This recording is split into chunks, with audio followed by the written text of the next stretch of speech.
Hello and welcome to all my lovely students.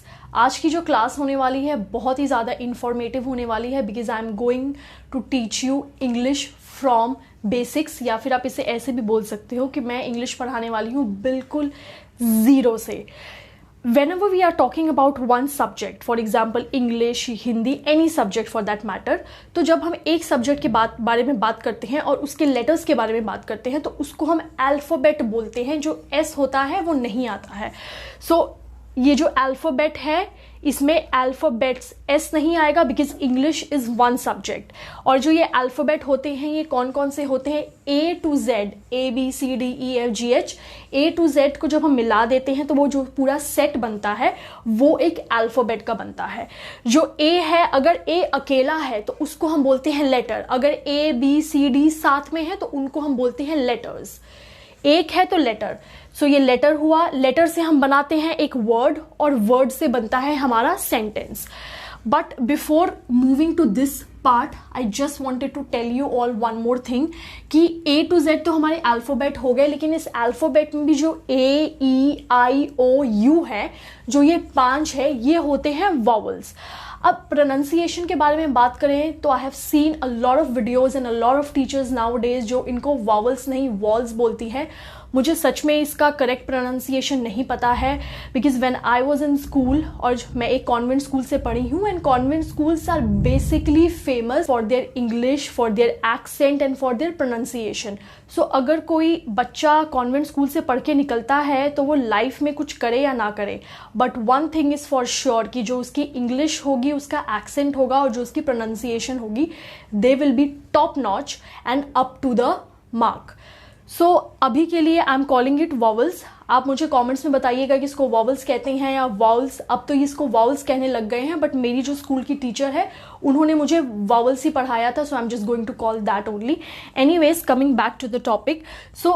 Letter से हमारा बनता है वर्ड, वर्ड से हमारा बनता है सेंटेंस। फॉर एग्जाम्पल, ये जो लेटर ए है ये हमारा लेटर हो गया। लेटर से हमने एक वर्ड बनाया, दैट इज एप्पल, और एप्पल से हम एक सेंटेंस बनाते हैं, an apple a day keeps doctor away.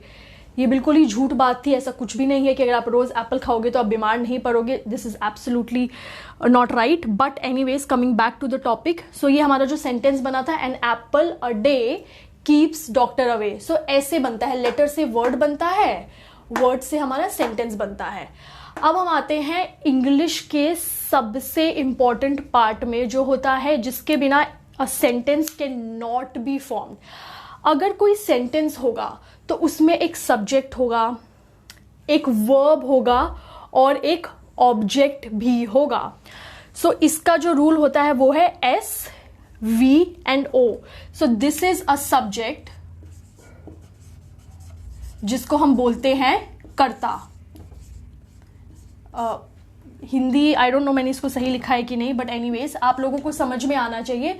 Let's not focus on Hindi, rather than let's focus on English. ये हो गया सब्जेक्ट, ये हो गया हमारा वर्ब जिसको हम कहते हैं क्रिया, और ये ऑब्जेक्ट होता है क्रिया के बाद, मतलब वर्ब के बाद कुछ भी आता है, अन्य शब्द, तो ये हमारा हो जाता है object. Subject, verb and object. तो अभी हमने सब्जेक्ट, वर्ब और ऑब्जेक्ट के बारे में बात की कि जब भी कोई सेंटेंस की जब कोई सेंटेंस का फॉर्मेशन होगा, ये 3 थिंग्स जो हैं ये एक सेंटेंस में होंगे। ये जो सेंटेंस है, आई टीच इंग्लिश, ये जो आई है इसको आई नहीं, इसको आई बोलते हैं। आई आई आई आई आई, ई वाला नहीं, ए आई। बट जब आप इंग्लिश फ्लुएंसी में बोलते हो ना, तो ये आपके मुंह से आई निकल जाता है, आई नहीं निकलता है, विच इज एब्सोल्युटली फाइन। ये जो आई है ये हमारा है कर्ता, ये जो टीच है ये हमारा वर्ब है, जिसको हम हिंदी में, वर्ब को हिंदी में बोलते हैं हम क्रिया। और ये जो अन्य शब्द है, जैसे जो इंग्लिश हुआ, या इंग्लिश के आगे कुछ और भी लिखा होता, I teach English in this school, in this college, जो भी लिखा होता, तो वो हमारा हो जाता है ऑब्जेक्ट, दैट इज अन्य शब्द। लेकिन आज की जो क्लास है ना, उसमें हम बहुत ही इम्पॉर्टेंट एक ग्रुप है उसके बारे में बात करेंगे। वो हमारे इंग्लिश का एक फाउंडेशन है, और वो जो ग्रुप है वो है ही, शी, इट, नेम और सिंगुलर नाउन का। ये एक ग्रुप है, ये ग्रुप सबसे इंपॉर्टेंट है। और अगर इसको आपने अच्छे से, आज जो मैं बताने वाली हूँ रूल्स की इन सब के साथ क्या लगता है और सेंटेंस का स्ट्रक्चर का फॉर्मेशन कैसे होता है, तो ऐसा समझिएगा या ऐसा समझना आप लोग कि जो आपकी 60% इंग्लिश है वो कंप्लीट हो गई है। But I just wanted to tell you all कि ये जो इज एम आर है ना, इज एम आर, इनके साथ क्या लगाएं और एक सेंटेंस को बनाएं। अब ये जो ही, शी, इट, नेम और ये सिंगुलर नाउन वाला है, नेम से क्या, नेम का मतलब होता है नाम, और नाम कोई सा भी नाम, राकेश, प्रिया, दिव्या, कोई सा भी नाम। और सिंगुलर नाउन आप लोगों को पता है ना, नाउन क्या होता है, नेम, प्लेस, एनिमल, थिंग, जो बचपन से पढ़ा है। अब नाउन से सिंगुलर से लेते हैं टेबल, चेयर। सो टेबल, चेयर इसमें आ गया, ठीक है। तो इनके साथ हम जब सेंटेंस बनाएंगे, फॉर एग्जाम्पल चेयर से अगर मुझे सेंटेंस बनाना हो तो चेयर इज एक्सपेंसिव, यहाँ पे इज आया क्योंकि ये सिंगुलर नाउन था। तो उसके बाद से ये जो हमारा है ना इज एम आर, ये हमारे हेल्पिंग वर्ब्स होते हैं। वो वर्ब का मैंने एक वीडियो ऑलरेडी बना रखा है, मैं डिस्क्रिप्शन में यहाँ पे कहीं लिंक दे दूंगी, वो आप लोग देख लीजिएगा। जो इज एम आर होते हैं ये हमारे हेल्पिंग वर्ब्स होते हैं। तो जब हम ये जो ग्रुप होता है इससे जब हम सेंटेंस बनाते हैं तो इसके बाद हम क्या लिखें, ही के बाद हम इज लिख सकते हैं, शी के बाद इज लिख सकते हैं। अब ये ही के साथ एम नहीं आएगा, तो इस वजह से ये जो ग्रुप है ना इनके साथ इज आता है जब हम सेंटेंस बनाते हैं। ये एक रूल है। ये जो आई है ना, आई, इसके साथ एम आता है, बट कुछ कंडीशंस ऐसी होती हैं जिसमें आई के साथ वर आता है। जब भी हम कुछ ऐसा सोच रहे होते हैं that is actually not possible. For example, what if मैं अगर सलमान खान होती, प्रैक्टिकली इस जन्म में तो पॉसिबल ही नहीं है वो ना। ऐसे कुछ इमेजिनेशंस के बारे में जब हम सोचते हैं तो आई के साथ हम वर्ड लगाते हैं। और ये जो आर होता है इसके साथ हम लगाते हैं यू, वी, दे और कोई भी प्लूरल नाउन। अब यहाँ पे मैंने बताया ना चेयर इज एक्सपेंसिव, तो इज लगा क्योंकि एक कुर्सी के बारे में बात थी। अगर बहुत सारी कुर्सियां होती तो चेयर्स होता, तो चेयर्स इज नहीं होता, चेयर्स आर होता। तो जब भी चेयर्स होगा तो वहां पे आर लगेगा। ये इतना जो मैंने आपको कराया है ये आपको अच्छे से क्लियर हो गया है। अब हम स्टार्ट करने वाले हैं, ये वाली ग्रुप को डिटेल में हम पढ़ने वाले हैं। अच्छा, तो मैंने ना ये ही, शी, इट वाला ग्रुप यहाँ पे लिखा हुआ है आप लोगों को जस्ट एक आइडिया देने के लिए।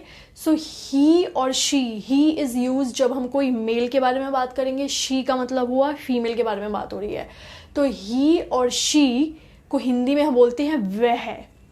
इट का होता है यह या फिर ये इट है, ये लिविंग नॉन लिविंग दोनों के लिए लग सकता है। अगर ये लिविंग के लिए लग रहा है तो फॉर एग्जाम्पल जिसका हमें जेंडर नहीं पता, एग्जाम्पल अगर कोई एनिमल है, डॉग है या कोई सा भी एनिमल है, अगर आपको उसका जेंडर पता है तो आप ही, शी लगा सकते हैं, नहीं तो आप इट लगा दीजिएगा। नेम का हो गया नाम, और सिंगुलर नाउन आपको पता है। अब ये जो ही, शी, इट, नेम और सिंगुलर नाउन वाला जो ग्रुप है इसका होता है प्रेजेंट, पास्ट और फ्यूचर। सो जो फ्यूचर होता है सबसे पहले उसको कर लेते हैं क्योंकि उसको हटा देना है। तो फ्यूचर आपको पता है, फ्यूचर टेंस के बारे में बात करते हैं, सिर्फ future tense, I am not talking about details. तो वो होता है विल और शैल। सो विल और शैल को हमने हटा दिया। अब हम बात करेंगे प्रेजेंट के बारे में और पास्ट के बारे में। सो ये वाला जो ग्रुप है इसमें प्रेजेंट में लगता है इज, हैज और डज। कहीं भी इज देख लीजिएगा, हैज देख लेना, डज देख लेना, तो समझ जाना प्रेजेंट टेंस के बारे में बात हो रही है। कहीं पे भी आप डिड देख लेना, डिड देख लेना, वॉज देख लेना या फिर हैड देख लेना, तो समझ जाना कि पास्ट टेंस के बारे में बात हो रही है। तो अगर ये जो ग्रुप है इसको लेके अगर हमें कोई सेंटेंस बनाना हो प्रेजेंट में तो हम he is, she is, it has, it does make sense to me, कुछ भी कर सकते हो। नेम से Divya has, singular noun table is. उसके बाद से डिड से भी आप बना सकते हो, he did, she did, was, had, ऐसे करके आप सेंटेंसेस बनाओगे। अभी मैं ये ग्रुप को लेके अच्छे से आप लोगों को सेंटेंस फॉर्मेशन अभी दिखाने वाली हूँ, तो आपको ये जो ग्रुप है ये पूरी अच्छे तरीके से आपको मक्खन की तरह क्लियर होने वाला है। हम बात करते हैं एक ट्रिक के बारे में जो कि इस ग्रुप से रिलेटेड है। ये ग्रुप जो है ना ये सिंगल का ग्रुप है। इस ग्रुप को अच्छे से समझने के लिए ना आप इसको ऐसे समझो, रिलेट करके समझो, कभी भी नहीं भूलोगे। फॉर एग्जाम्पल ये ना सिंगल का ग्रुप है, तो सिंगल का जो ग्रुप होता है वो होता है जो लोग सिंगल है लाइफ में, जिनकी कोई गर्लफ्रेंड बॉयफ्रेंड नहीं है, तो वो जो सिंगल वाला जो ग्रुप होता है जिसमें मैं भी आती हूँ, तो वो ये ग्रुप है। तो ऐसे इसको समझो, ही शी इट नेम और सिंगुलर नाउन वाला ग्रुप, ऐसे इसको समझते हैं सिंगल वालों का जो ग्रुप होता है। ये जो ग्रुप है इसमें एक ट्रिक है कि इसमें ना एस आएगा, इज, हैज, वॉज और डज। आपने एक चीज नोटिस की, इस ग्रुप के साथ हम कुछ भी लगाते हैं तो इज लगाएंगे प्रेजेंट में, हैज लगाएंगे पास्ट में, वॉज, प्रेजेंट में डज लगाएंगे। और जब हम इसके साथ कोई वर्ब लगाते हैं, for example he go to school, he go to school ठीक ठीक सा नहीं लग रहा, कुछ मिसिंग सा लग रहा है। तो अब जैसे ये वर्ब है ना गो, तो अगर हम ही के साथ लगाएंगे तो ये गोज हो जाएगा, यहाँ पे ई एस आता है। यही एक ग्रुप है जिसके साथ वर्ब के बाद एस या फिर ई एस लगता है। जो वर्ब की 3 फॉर्म्स होती है ना, एक 4th फॉर्म हुई, 5th फॉर्म हुई, तो कौन से जो बेस फॉर्म के जो वर्ब्स है ना, उनके साथ इसी ग्रुप के साथ एस और ई एस लगता है। मुझे कमेंट्स में बताइए, अभी भी किसी को समझ में नहीं आया है, बहुत ही लेमन लैंग्वेज में मैं आप लोगों को समझा रही हूँ। अब जैसे कम है, इसके साथ शी के साथ कम लगेगा तो कम्स हो जाएगा, समझ रहे हो आप। इस ग्रुप के साथ लगेगा तो यहाँ पे एस आ जाएगा। इस ग्रुप के साथ ईट नहीं हो सकता, यहाँ पे ईट्स होगा। इस ग्रुप के साथ अगर गो लगेगा तो यहाँ पे गोज हो जाएगा। एस एस एस इस ग्रुप के साथ वर्ब में आएगा ही।